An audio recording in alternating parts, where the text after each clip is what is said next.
Welcome to our channel. Today we how to download Capital One reports for tax-ready bookkeeping, complete guide step by step clearly. To begin, open your web browser and go to the Capital One website. Log into your Capital One account using your credentials. Once logged in, navigate to the Accounts section from the main menu. Select the account for which you want to download the reports. Look for an option labeled Statements and Documents or a similar phrase. Click on that option to access your account statements.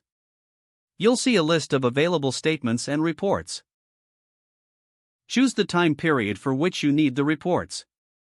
Select the report type you wish to download, such as year-end statements or monthly statements. Locate the download button, usually represented by an arrow. Click on the button to start downloading the report. The report will typically be downloaded in PDF or CSV format, depending on your selection. Once the report is downloaded, navigate to your Downloads folder. Open the file to ensure it has downloaded correctly. Save the file to a designated folder for your bookkeeping. Repeat this process for any additional accounts or reports you need. With your reports now downloaded, you can proceed with your tax-ready bookkeeping. If the page does not load, refresh the browser or try again in a private or incognito window. Make sure you are using the correct email address, then retype it carefully to avoid small typos. If your password is not accepted, use the reset option and create a new strong password you can remember. Check your spam folder for verification or security emails, then complete any requested confirmation steps. Enable two-factor authentication if available to improve account security and reduce unauthorized access risk.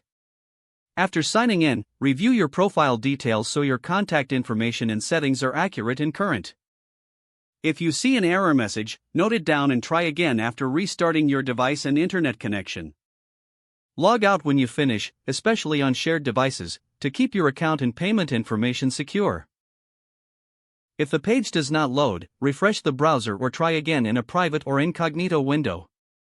Make sure you are using the correct email address, then retype it carefully to avoid small typos. If your password is not accepted, use the reset option and create a new strong password you can remember. Check your spam folder for verification or security emails, then complete any requested confirmation steps. Don't forget to like this video and subscribe to our channel for more step-by-step tech guides.